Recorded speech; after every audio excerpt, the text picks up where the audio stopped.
मैं काशी विश्वनाथ मंदिर के प्रांगण में स्थित नंदी बोल रहा हूँ। मैं आज ही आपको संपूर्ण सत्य बता सकता हूँ, लेकिन मेरे नेत्रों से निकलते आंसुओं को तुम महसूस नहीं कर सकोगे। मैंने स्वयं अपने ऊपर हथौड़ों और विभिन्न प्रकार के अस्त्रों का आक्रमण झेला है, जिसका दर्द और पीड़ा मैंने आज तक किसी को नहीं बताई। मैं कई सदियों से यहाँ बैठा हूँ। मुझे ये कहने में भी लज्जा आती है कि मुझे प्रेम करने वालों को ये तक नहीं पता कि मुझे स्थापित किसने और कब किया था। परंतु मैं आपको कह दूं, मैं आदि काल से यहां स्थित अपने प्रभु विश्वनाथ को निहारता रहा हूं। कुछ सदियों पूर्व ही मेरे जीवन में अंधकार छा गया था। इस अंधकारमय दुख को मुझे छोड़ और कोई नहीं समझ सकता। मैंने ये कष्ट देखा है, मैंने ये कष्ट सहा है। जब पहली बार सन 1194 में मोहम्मद गोरी नामक एक मलेशी लुटेरा और उसके साथ मलेश लुटेरों की सेना ने मेरे आराध्य का मंदिर क्षति कर लूट लिया था, किंतु कुछ समय बाद ही स्थानीय लोगों ने मिलकर मेरे प्रभु का मंदिर स्थापित कर दिया था। मुझे आभास हुआ कि अब मैं फिर से अपने प्रभु को निहारता रहूंगा। परंतु 1447 में मैंने फिर से रक्त का खेल देखा। जिस मंदिर में कभी दूध की नदियां बहा करती थी, वहां रक्त बहते हुए देखा, क्योंकि सन 1447 में जौनपुर के मलेश सुल्तान मोहम्मद शाह द्वारा मेरे प्रभु का मंदिर नष्ट कर दिया गया और मूर्ति पूजकों को मार डाला गया। अगर विश्व में कोई पीड़ितों की सभा होगी तो सर्वप्रथम मेरी ही चर्चा होनी चाहिए। परंतु जिस कष्ट और दुख से मैं पीड़ित हूं, उसके बारे में आज तक मैंने कहीं कोई चर्चा नहीं सुनी। मैं इस भूमि में बैठा हुआ सारे खूनी खेल देखता रहा। फिर एक बार मैंने प्रसन्नता का आभास किया जब 1585 में राजा टोडरमल की मदद से पंडित नारायण भट्ट जी द्वारा भव्य मंदिर का पूर्ण निर्माण कराया गया। मैं प्रसन्नता के रस में लीन हो गया था और मैंने पूर्ण वही वैभव प्राप्त कर लिया था। परंतु कुछ ही वर्षों में मेरी प्रसन्नता को किसी की नजर लग गई थी। अमेरिकी इतिहासकार ने भी अपनी पुस्तक में लिखा था कि आक्रांताओं ने भारत में जो आक्रमण किए, उसका वर्णन कभी किसी ने भी अच्छे से नहीं किया। भारत में धर्म के आधार पर लोगों ने जो जो यातनाएं झेली है, उसका वर्णन करना बड़ा ही कठिन हो जाता। एक बार फिर मलेश शाहजहां ने 1632 में मंदिर को तोड़ने का आदेश दिया, मूर्ति पूजकों को मृत्यु दंड देने का आदेश दिया, मूर्तियों को विनाश करने का आदेश दिया। फिर क्या था, हजारों हिंदुओं का विनाश कर दिया गया। शाहजहां की सेना का हिंदुओं ने प्रबल विरोध किया। जिस काशी में भजन और कीर्तन होते थे, वहां 1632 में रक्त के खेल हो रहे थे। मूर्ति पूजकों को मूर्ति पूजा का दंड दिया जा रहा था। जिन पंडितों के हाथों में वेद और पुराण थे, उनके हाथों में मैंने त्रिशूल देखे। अत्यंत विरोध के कारण मलेश मुगल सेना मंदिर को नष्ट नहीं कर पाई, परंतु उसने काशी में स्थित अन्य 63 मंदिरों को नष्ट कर दिया था। मूर्ति पूजकों को ऐसा दंड देते मैंने कभी नहीं सोचा था। मलेश शाहजहां की सेना तो चलेगी, किंतु पीछे जो नरसंहार और कष्ट का दृश्य मैंने देखा, वो आज भी मेरे हृदय को झंझोल देता है। जैसे तैसे कुछ वर्ष बीते और फिर एक अन्य हमलावर मलेश औरंगजेब ने 1669 में काशी का ज्ञानवापी मंदिर तोड़ने का आदेश दिया और फिर से मूर्ति पूजकों पर आक्रमण हुआ। इनकी मलेश राजा से कोई शत्रुता नहीं थी, किंतु राजा का इनका मूर्ति पूजक होना ही सबसे बड़ा अपराध लगता था। औरंगजेब के आदेश की प्रति आज भी कोलकाता की लाइब्रेरी में सुरक्षित रखी गई है।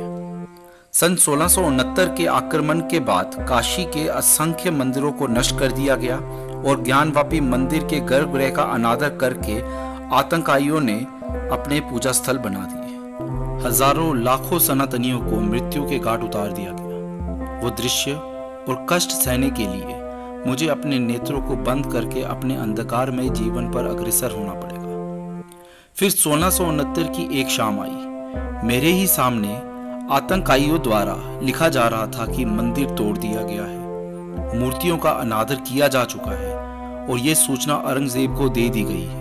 और उसी कालखंड में मेरे सामने ज्ञानवापी मंदिर परिसर में मस्जिद का निर्माण कर दिया गया। मेरे आराध्य प्रभु का अनादर किया गया। मैं अपनी आंखों के सामने हमेशा प्रभु के दर्शन करता था, किंतु अब मेरी आंखों के सामने क्या है वह प्रभु के सब भक्त जानते हैं। कौन कहता है कि सिर्फ प्रभु ही भक्त को बचाते हैं। रामायण काल में श्री हनुमान जी ने हर समय प्रभु श्री राम की छाया बन उनकी सहायता की। मैं आज भी मेरे प्रभु के भक्तों की श्री हनुमान होने की प्रतीक्षा कर रहा हूँ। मंदिर परिसर में मस्जिद बनाए जाने के 125 साल बाद भी वहां कोई मंदिर नहीं बनाया गया। और फिर समय आया 1735 का, जब इंदौर की महारानी देवी अहिल्याबाई ने ज्ञानवापी परिसर के पास काशी विश्वनाथ मंदिर का निर्माण कराया। कुछ मंत्रियों ने तो सलाह दे दी कि मुझे इस स्थान से उठाकर नए मंदिर के प्रांगण में शिवलिंग के सामने स्थापित कर दिया जाए। और उस समय देवी अहिल्याबाई का उत्तर था नहीं, नंदी महाराज को ऐसे ही बैठे बैठे अपने आराध्य का स्मरण करना पड़ेगा। चाहे कितने ही वर्ष बीत जाए, नंदी महाराज को अंत तक प्रतीक्षा करनी पड़ेगी।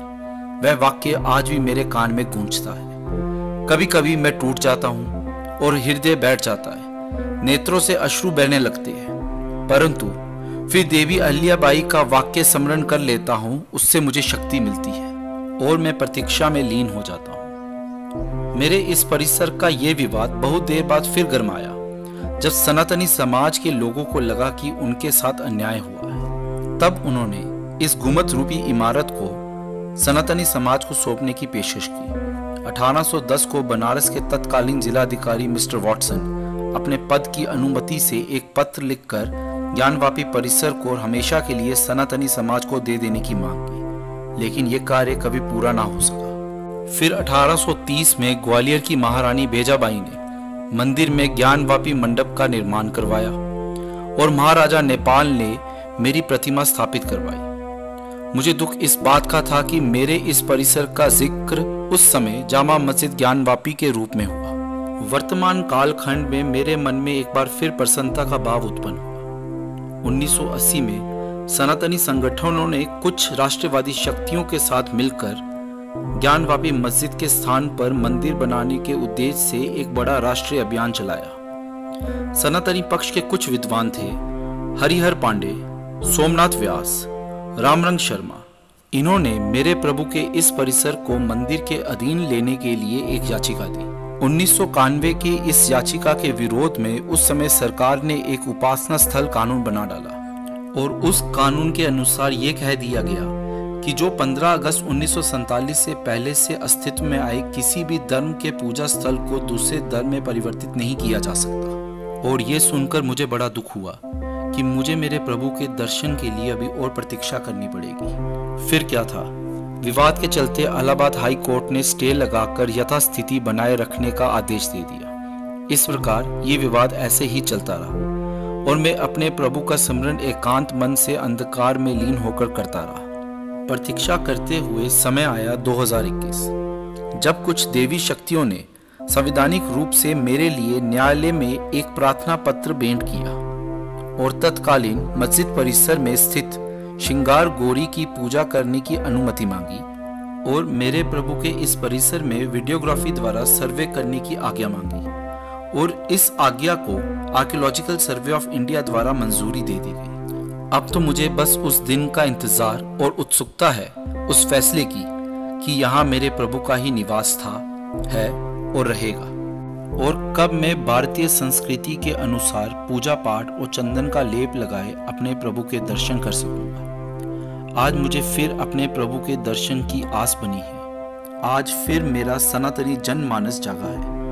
आज मेरे समाज के अंतर्गत ऐसा सन्यासी राजा आया है जो मुझे और मेरे प्रभु के आवास को हमेशा के लिए अधर्मियों से मुक्त कर देगा। मुझे पूर्ण विश्वास है कि ये सन्यासी राजा मेरे और मेरे प्रभु के मंदिर का उद्धार करेगा। जहां मेरे बाबा का विशाल मंदिर हुआ करता था, वहां मलेशियाई अत्याचारियों ने बहुत अधर्म किए, कई मूर्तियों को खंडित कर दिया और मस्जिद का निर्माण कर मेरे प्रभु को सदा सदा के लिए कैद कर दिया।